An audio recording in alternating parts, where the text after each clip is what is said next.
unto me. Be it unto me according to your word, according to your promise.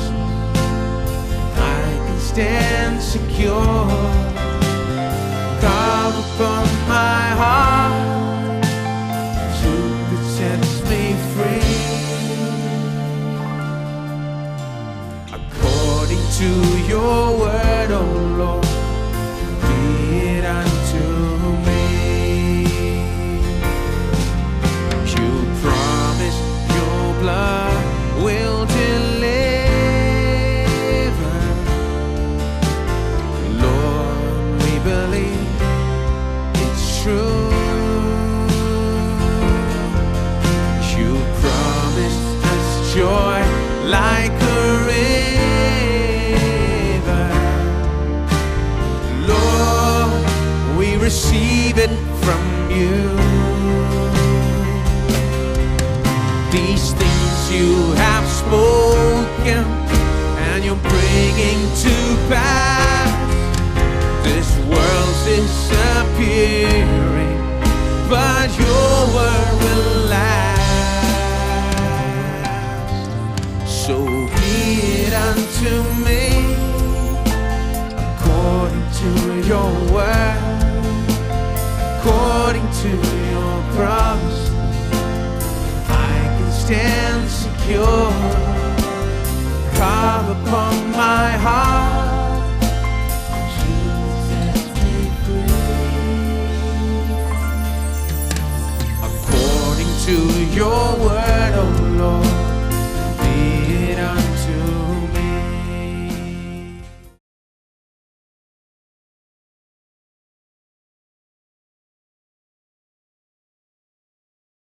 इब्रानियों अध्याय 4 और मैं यहां पर वचन 14 से 16 तक पढ़ता हूं। इसलिए जब हमारा ऐसा बड़ा महायाजक है जो स्वर्गों से होकर गया है, अर्थात परमेश्वर का पुत्र यीशु, तो आओ हम अपने अंगीकार को दृढ़ता से थामे रहे, क्योंकि हमारा ऐसा महायाजक नहीं जो हमारी निर्बलताओं में हमारे साथ दुखी न हो सके, वरन सब बातों में हमारे समान परखा तो गया तो भी निष्पाप निकला। तो आओ हम अनुग्रह के सिंहासन के निकट हियाव बांध कर चले कि हम पर दया हो और वो अनुग्रह पाए जो आवश्यकता के समय हमारी सहायता करे। जैसे आप जानते हैं, हम सीख रहे हैं अद्भुत महान विषय के बारे में, जिसे हम कहते हैं कि हम कौन हैं, हमारे पास में क्या और हम क्या कर सकते हैं। और ये बहुत बड़ा विषय है। दूसरे बहुत से सब टॉपिक्स इसमें हम देख सकते हैं। ये नई वाचा के विश्वासी के बारे में है, जो नई वाचा में उसे दिया गया है। ये ढेर सारी बातों के बारे में बताता है। इसमें सब टॉपिक्स हैं और इस समय हम सब टॉपिक देख रहे हैं जिसे कहते हैं पाप से स्वतंत्रता। ये एक सबसे महान आशीष है जो नई वाचा के विश्वासी के पास में है, नई वाचा की अधीनता में है कि वो सबसे पहले पाप से स्वतंत्र हुआ है। अब हमने इसे रोमियो के किताब अध्याय 6 से देखा है। रोमियो की किताब अध्याय 6 कहता है बहुत स्पष्ट रूप में और निश्चित तौर पर कि हम पाप के लिए मर गए हैं। हम मर गए, हम गाढ़े गए और हम उसके साथ जी उठे। हमारा पुराना मनुष्यत्व मसीह के साथ में क्रूस पर चढ़ाया गया, इसलिए पाप हमारे नश्वर शरीर पर राज्य न करने पाए। अब से आगे ये कहता है पाप की प्रभुता उसके ऊपर न होने पाए। तो विश्वासी का पाप के साथ क्या रिश्ता है, जिससे हम पाप कहते हैं, जिसके साथ पहले हम खिलवाड़ करते थे, वो अब वास्तव में पाप से अलग हो गया है। इसका अर्थ है कि वो पाप के लिए मर गया। पुराना मनुष्य तो मसीह के साथ क्रूस पर चढ़ाया गया। ये तो सच्चाई है। यीशु मसीह के क्रूस ने इसे कर दिया है। यीशु ने कीमत चुका दी है और इससे प्रभावशाली बनाया है। हम पाप से आजाद किए गए हैं। यह ऐसा नहीं कि जो होने जा रहा है, ये तो ऐसा है जो पहले से ही हो चुका है, घटित हुआ है। अब हमें इस तरह से सोचना है। वचन 11 अध्याय 6 में पहले 10 वचन हमें बताते हैं कि हम पाप से आजाद किए गए। वचन 11 कहता है कि हम उसी तरह से सोचे। वचन 12 से वचन 23 तक यानी अंत तक ये हमें बताता है कि हमें निश्चित तौर से इस तरह काम करना चाहिए पाप के ऊपर प्रतिदिन विजयी जीवन जीने के लिए। यानी हमें खुद को नहीं सौंपना चाहिए, हमारे अंगों का मतलब हमारे शरीर के अंगों को, हमारा दिमाग जो है उसे अधर्म के हथियार के रूप में नहीं सौंपना है। अधर्म की बातों को करने के लिए परंतु हमें अपने अंगों को सौंपना चाहिए धार्मिकता के हथियार होने के लिए, सही बातों के लिए। इसलिए पाप के संबंध में पूरी शिक्षा है। और अब हम विश्वासी का स्तर पाप के संबंध में देखते हैं। परंतु अब यह बहुत से प्रश्न उठाता है और इसलिए मैं शिक्षा विस्तार से बता रहा हूं, क्योंकि बहुत से लोग कहते हैं ऐसे मैं पाप के द्वारा परखा जाता हूं, अभी भी मेरी परीक्षा के साथ लड़ाई होती रहती है। आप कहते हैं कि मैं पाप से आजाद हो गया, लेकिन मैं अभी भी पाप से लड़ते जा रहा हूं। मुझे क्या करना चाहिए कि पाप की परीक्षा मेरे रास्ते में न आए? मैं अभी भी क्यों पाप से लड़ रहा हूं जबकि पाप से आजाद हो चुका हूं? ये सारे सवाल उठते हैं, इसलिए मैंने परीक्षा के विषय में सारी शिक्षा शुरू की है और इसीलिए मैं आपको ये वचन बता रहा हूं। और ये वचन बहुत महत्वपूर्ण वचन है, क्योंकि ये बताता है कि हमारे पास एक सहायक है। ये बहुत ही महत्वपूर्ण मदद है परीक्षा के समय में। वहां पाप करने के लिए परीक्षा तो है, परंतु हमारे पास बड़ा सहायक है। सहायक मध्यस्थ के रूप में है या वकील है जो परमेश्वर पिता के दाहिनी हाथ पर बैठा है। वो स्वयं यीशु मसीह है। और उसके बारे में विशेष ये है कि वो तो परखा गया है हर प्रकार से हमारे समान ही। ये वचन 15 है। वो हर प्रकार से हमारे समान परखा गया और उसमें यह विशेष योग्यता देता है कि वो हमारी मदद कर सके। क्योंकि वो हर प्रकार से हमारे समान परखा गया, वो समझने के योग्य है और दूसरा कोई नहीं समझ सकता। और इसलिए हम आ सकते हैं अनुग्रह के सिंहासन के पास। जब हम परखे जाते हैं, संघर्ष करते हैं, पाप से निपटते हैं, हम अनुग्रह के सिंहासन के पास आ सकते कि हम आवश्यकता के समय दया और अनुग्रह को प्राप्त कर सके। विशेष जरूरत के विषय कहता है यहां संदर्भ में, यह जरूरत परीक्षा के समय में है। ठीक है, तो हमारी सहायता है, एक मध्यस्थ है, स्वयं यीशु मसीह हमारे परीक्षा के समय में सहायता करने के लिए। वो हमारे साथ पहचान करने के योग्य है। वो हमारी निर्बलताओं के साथ दुखी होता है, बाइबल कहती है। इस बात के लिए परमेश्वर का धन्यवाद कि हमारे पास आशा है। हमें पाप करना जरूरी नहीं, क्योंकि परमेश्वर ने केवल पाप से आजाद किया कलवरी के क्रूस पर और वहां जो हुआ, लेकिन उसने हमेशा हमें सहायता भी दी है, फिर से दी है, ताकि हमारे जीवन के प्रतिदिन हम जब परखे जाते हैं तो हमारी सहायता हो और हम पाप के ऊपर रहें और पाप के ऊपर सफल होने के लिए हमारी मदद करते जाएं, पाप के ऊपर हम विजयी हो जाएं। परंतु हमें देखना है कि हम कैसे पाप और परीक्षा पर जय पाए। इन्हें समझने के लिए कि ये सच में कैसे काम करता है, हमारे जीवन में संचालित होता है, ताकि हम इसके ऊपर अधिक सफल हो सके इन बातों को समझने के द्वारा। अब परीक्षा कैसे काम करती है, कैसे परीक्षा और पाप काम करते हैं। हमें पाप को समझना है, परीक्षा को भी, और उसके ऊपर विजय को भी। एक परीक्षा लेने वाला है। बाइबल निश्चित रूप में सिखाती है कि परीक्षा लेने वाला एक है। चलिए मैं यहां पर आपके लिए इसे पढ़ता हूं, क्योंकि आप में से कुछ लोग शायद इन वचन से परिचित नहीं होंगे, तो मैं पढ़ता हूं कुछ वचनों को, आप इसे लिख लीजिए। मत्ती अध्याय 4 वचन 1। मत्ती अध्याय 4 वचन 1। तब आत्मा यीशु को जंगल में ले गया ताकि इब्लिस से उसकी परीक्षा हो। यीशु पवित्र आत्मा के द्वारा जंगल में ले जाया जाता है शैतान के द्वारा उसकी परीक्षा होने के लिए। अब पवित्र आत्मा ने उसकी परीक्षा नहीं ली, पवित्र आत्मा उसे जंगल में ले जाता है, और लेकिन शैतान है जो परीक्षा लेता है। इस विषय में बहुत स्पष्ट हो जाए, शैतान परीक्षा लेता है, पवित्र आत्मा और परमेश्वर नहीं। शैतान परीक्षा लेता है, यानी परीक्षा लेने वाला है। अगर इसमें कोई संदेह है तो पहला थिस्सलुनीकियों निकाले अध्याय 3। शैतान यहां पर रखने वाला बताया गया है। पहला थिस्सलुनीकियों अध्याय 3 वचन 5। इस कारण जब मुझसे और न रहा गया तो तुम्हारे विश्वास का हाल जानने के लिए भेजा। पौलुस कहता है कि तुम्हारे विश्वास को जानने के लिए मैंने किसी को भेजा कि स्थिति को जानूं। क्यों? कहीं ऐसा ना हो कि परीक्षा करने वाले ने तुम्हारी परीक्षा की हो और हमारा परिश्रम व्यर्थ हो गया हो। देखिए, पौलुस जानता था कि परीक्षा लेने वाला घूम रहा है, इसलिए जब वो लोगों के बीच सेवा करता है, प्रचार करता है, वहां परीक्षा लेने वाला है जो भटकता है, पीछा करता है। पौलुस के अद्भुत प्रचार के बाद कि हम मसीह में कौन है और ये सब कुछ और ये सब, और फिर परखने वाला जाता है, उन्हें नीचे घसीटना चाहता है, वापस पाप में, कोशिश करता है कि उन्हें पाप में वापस लेकर आए, उन्हें परखने की कोशिश करता कि नीचे गिरा के पाप में वापस लेकर आए। और इसीलिए परखने वाला कहां गया? शैतान परखने वाला है। परंतु वो कैसे परखता है? वो लोगों का उपयोग करता है। देखिए, शैतान हमेशा लोगों के जरिए काम करता और परिस्थितियों से, ऐसे दो तरीके से वो काम करता है। मत्ती रचित सुसमाचार अध्याय 19 वचन 3 में मैं इससे नहीं पढ़ूंगा, मत निकालिए, लेकिन मैं बता रहा हूं। 19:3 में मत्ती का सुसमाचार यह हमें बताता है कि फरीसी यीशु के पास में आए और उससे वो सवाल पूछने लगे, उसे परखने लगे। देखिए, वो लोगों का उपयोग करता है, धार्मिक लोगों का, ताकि वो परख सके। मत्ती का सुसमाचार अध्याय 22 वचन 18 में हमें बताया गया कि यीशु ने इन फरीसियों को देखा जो परखने के लिए आए थे और उनसे कहा, तुम मुझे क्यों परखते हो, हे कपटियों।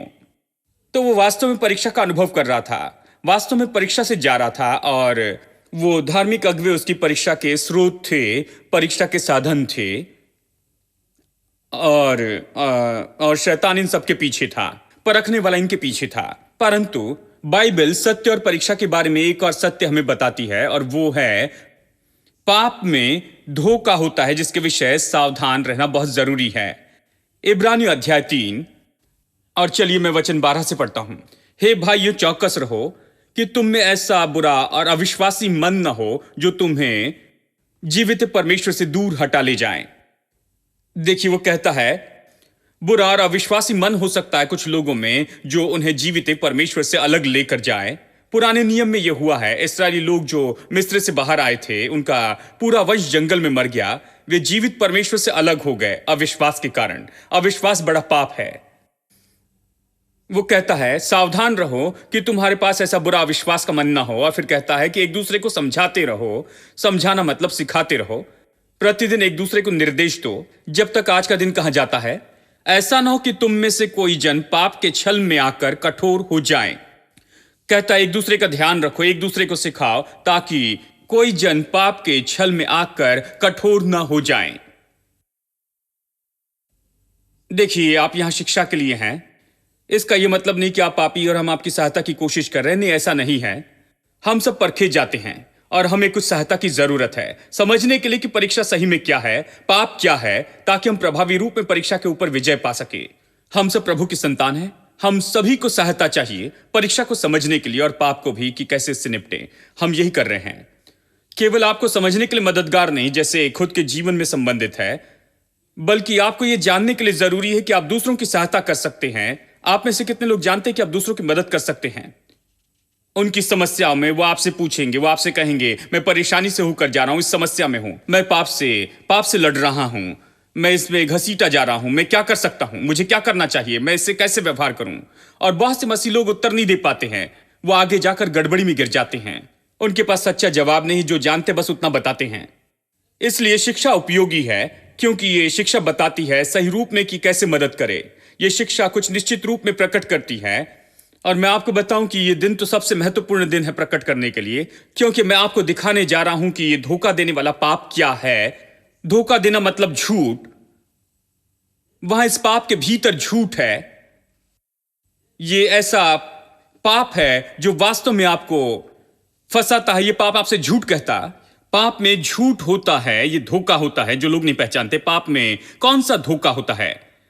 पाप में धोखा ये है, बाइबल बहुत स्पष्ट बताती है। रोमी अध्याय 6 में वचन 23 कहता है पाप की मजदूरी मृत्यु है।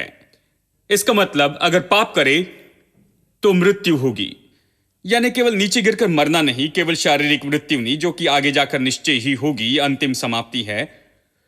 मृत्यु मतलब सब कुछ बुरा, सब कुछ जो गलत है। देखिए, परमेश्वर ने आदम से कहा जिस दिन तू ये फल खाएगा जो मना किया गया फल है तो तुम मर जाओगे। उस दिन वो नहीं मरा, 900 साल तक लगभग जीवित रहा, लेकिन उसी दिन नहीं मरा। परंतु 900 साल तक कैसे जीवित रहा, यही मुद्दा है। पहले दिन से, जिस दिन वो मरा, यानी परमेश्वर की आज्ञा उसने तोड़ी, आज्ञा भंग की, आज्ञा का उल्लंघन किया, बस उसी दिन, बिल्कुल उसी दिन से वो भागता रहा, छिपता रहा, डरता रहा, शर्मिंदा हुआ, अंजीर के पत्तों से खुद के लिए और पत्नी के लिए कपड़े बनाने की कोशिश की। ये ऐसा नहीं था, वो खुद के विषय में कभी शर्मिंदा नहीं हुआ था, कभी नहीं डरा, कभी शर्मिंदा नहीं हुआ। और फिर उसमें और उसकी पत्नी के बीच तनाव हुआ, जैसे उसकी पत्नी चाहती थी, परंतु वो पत्नी पर प्रभुता करने लगा। परमेश्वर ने मनुष्य को ऐसे होने के लिए नहीं बनाया। वो चाहता था कि दोनों मिलकर संसार पर राज्य करें, परंतु अब वो एक दूसरे से स्पर्धा करने लगे, एक दूसरे पर प्रभुता करना चाहते थे। तनाव आया। ये सब उत्पत्ति के अध्याय 3 में है। अगर आप उत्पत्ति के 3 अध्याय पढ़े तो पहले 3 अध्याय में पाते हैं पूरी कहानी बताई गई, छुटकारे की कहानी, उद्धार। और यहां पर तनाव शुरू होता है, गरीबी शुरू होती है क्योंकि उसे पसीने की रोटी खानी है। ऐसे परमेश्वर की इच्छा मनुष्य के लिए कभी नहीं थी। परमेश्वर की इच्छा यही थी कि हम काम करें, परंतु यह परमेश्वर की इच्छा नहीं थी कि काम करे और पसीना बहाए और पसीने के द्वारा पेट भरे। काम करने में कुछ गलत नहीं, परंतु यहां सब कुछ गलत था। पसीना बहाना, पसीना पसीना निकालने में और केवल पसीने के द्वारा खाने में। हमें विश्वास से जीना है, न कि पसीने से। मैं इस पर बड़ा आमीन कहूंगा। मुझे पसंद है। विश्वास से जीवित रहे, पसीने से नहीं। बहुत से लोग पसीने पर बहुत घमंड करते हैं, लेकिन मैं पसीने के बारे में कभी नहीं कहता हूं। केवल हम बात करते हैं कि वो श्राप है। पसीना श्राप है। आप पसीने को महिमा मत दीजिए, पसीना श्राप है। नहीं, हमें रुचि नहीं है। मुझे बताइए कितनी आशीष पाई है, कितनी आशीष आपके मार्गों में आई है प्रभु यीशु मसीह के द्वारा, और उसी प्रकार से मनुष्य को जीना है। उस दिन गरीबी शुरू हो गई, उस दिन असहनीय दर्द प्रसव पीड़ा में शुरू हुआ। बच्चों को जन्म देना कठिन बात नहीं थी। बच्चों का जन्म बहुत आसान बात होना चाहिए था, क्योंकि परमेश्वर चाहता था कि पूरी पृथ्वी भर जाए। इसलिए बच्चे का जन्म बड़ी लड़ाई नहीं होनी चाहिए थी। लेकिन आज बच्चे के जन्म के समय बहुत से लोग मरते हैं। बच्चे का जन्म ये ऐसा है जैसे मृत्यु की रेखा पार करते हैं बहुत से लोगों के लिए। ये इतनी मुश्किल बात हो गई है। बहुत दर्द इसमें शामिल है, बहुत दुख इसमें जुड़ा है, बहुत सी बीमारी है, बहुत से रोग हैं, इसमें मृत्यु है, इसमें बहुत असफलता है, बहुत नफरत इसमें जुड़ी है, इसमें बहुत बुराई है इस संसार में। ये सब है क्योंकि अदन के वाटिका में जो हुआ था, जैसे तुम पाप करोगे और इस फल को खाओगे तो तुम मर जाओगे। परमेश्वर ने कहा। मैं आपसे कहता हूं, यदि वो जीवित रहा, 900 साल तक जीवित रहा, उसके बाद एक दिन भी उसके लिए आनंद का दिन नहीं था, क्योंकि जिस दिन उसने पाप किया उसी दिन जब उसने पाप किया, मृत्यु को लेकर आया। मृत्यु भीतर आई, जीवन फिर कभी वापस नहीं आया, और सभी पीढ़ियों के लिए ऐसे ही रहा। जीवन पहले जैसे नहीं रहा। तो पाप का यह बड़ा झूठ है। और पाप का धोखा क्या है, पाप की धूर्तता क्या है? पाप की धूर्तता के विषय सावधान रहो। एक दूसरे को सिखाओ, एक दूसरे को इस पाप की धूर्तता के विषय बताओ, ताकि लोग न गिरे इस जीवन के खेल में। हमें एक दूसरे को क्या बताना है? हमें क्या बताना है कि पाप के धोखे से सावधान रहो। किस तरह ये धोखा देता है? ये कहता है कि तुम पाप कर सकते हो, सब ठीक है, कुछ नहीं होगा। हेलो, ये पाप की धूर्तता है। आज मैं इसे प्रकट करूंगा। पाप की धूर्तता ये है, ये हमेशा आपके पास में आकर ये कहता है पाप करना ठीक है। कौन पाप नहीं करता है? सब लोग पाप करते हैं। आपके परदादा से लेकर सबने पाप किया। इस विषय में चिंता मत करो। जवान बूढ़े सब पाप करते, अच्छे लोग, बुरे लोग, हर तरह के लोग पाप करते। यहां पर कोई ऐसा व्यक्ति नहीं जो पाप नहीं करता है। चिंता मत करो, कुछ नहीं होगा, किसी को पता नहीं चलेगा, किसी भी तरह से इसका कोई परिणाम आप पर नहीं आएगा। आगे बढ़ो, पाप करो और कुछ नहीं होगा। हेलो, यही झूठ है। देखिए क्या हुआ। यही आदम को बताया गया, यही हव्वा को बताया गया था अदन की वाटिका में। परमेश्वर ने आदम हव्वा को बताया था। परमेश्वर ने आदम को बताया, उसने कहा जिस दिन तू फल खाएगा उसी दिन तू मर जाएगा। जिस दिन तू इसे खाएगा तू मर जाएगा। जानते हैं शैतान ने हव्वा से क्या कहा? तुम नहीं मरोगी, चिंता मत करो, ऐसा नहीं होने वाला है, तुम नहीं मरोगी, सब कुछ ठीक होगा। सच में तुम परमेश्वर जैसे हो जाओगे, तुम नहीं मरोगे, तुम्हारा जीवन बेहतर हो जाएगा। मैं आपको बताऊं यह कितना बड़ा झूठ है। उसका जो जीवन था हमेशा सबसे अच्छा था पहले से ही, जैसे ये हो सकता था, इससे और बेहतर नहीं हो सकता था। पूरा सुंदर अद्भुत जीवन था। और शैतान कहता है नहीं, अभी ये सबसे अच्छा जीवन नहीं है, केवल तुम इसे अभी पा सकते हो, तुम्हें पाप करके इसे पाना होगा। पाप करने से पूरा आनंद आएगा, पाप करने से प्रसन्नता और मनोरंजन होगा। अभी तुम इसे खो रहे हो, आगे बढ़ो, इसे कर लो, तुम नहीं मरोगे। केवल उल्लंघन, विरोध जो परमेश्वर ने कहा था। परमेश्वर ने कहा कि तुम मरोगे, शैतान कहता है कि तुम नहीं मरोगे। चिंता मत करो, ऐसा करो, सब कुछ ठीक हो जाएगा, कोई नहीं जानेगा। अब सब लोग चुप है। मैं सोचता हूं आप आमीन और हालेलुया कह रहे हैं। जैसे मैंने कहा, कुछ प्रचार ऐसे होते हैं आपको केवल अनुमान लगाना है। मेरे पास आत्मिक कान है, मैं सुन सकता हूं बहुत से लोग आमीन हालेलुया कहते हैं, जबकि सब लोग शांत है। यह ऐसा है, मतलब शांति का अर्थ करार है। सहमति है मतलब हां है। इसी प्रकार से यह है, कोई भी नहीं जानेगा, कुछ भी नहीं होने जा रहा है, नहीं कुछ भी नहीं होगा, चिंता मत करो। यही पाप का धोखा है। इसलिए आप क्या सोचते, लोग क्यों पाप करते? यदि वो सोचते कि ये पाप है तो वो जान लेते कि क्या होने जा रहा है।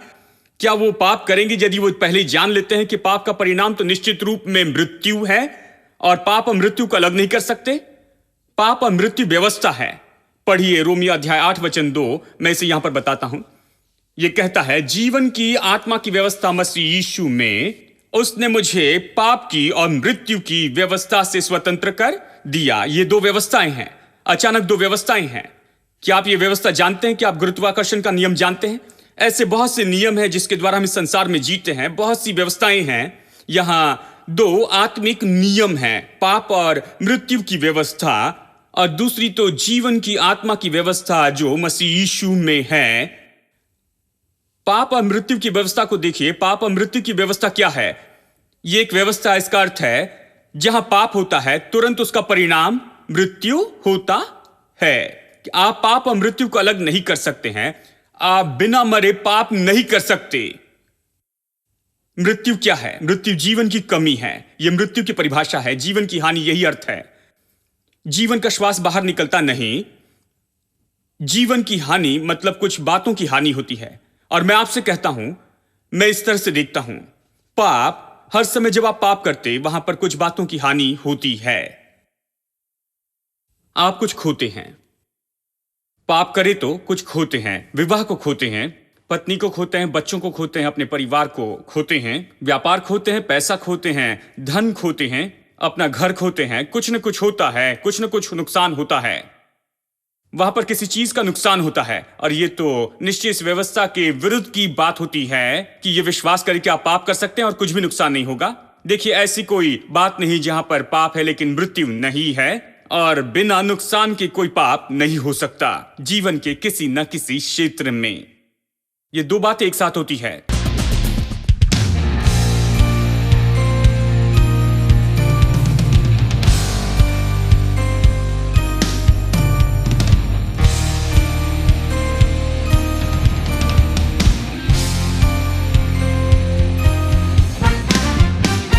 Every praise is to our God. Every word of worship with one accord. Every praise is to our God. Sing hallelujah to our God. Glory hallelujah is to our God. Every praise is to our God. Come on, everybody. Every praise is to our God. Every word of worship with one accord. Every praise is to our God. Sing hallelujah to our God. Glory hallelujah is to our God. Every praise is to our God. Every praise is to our God. Every word of worship with one accord. Every praise is to our God. Sing hallelujah to our God. Glory hallelujah is due our God. Every praise is to our God. Every praise is to our God. Every word of worship with one accord. Every praise is to our God. Sing hallelujah to our God. Glory hallelujah is due our God. Every praise is to our God. God my Savior,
Every word of worship with one accord.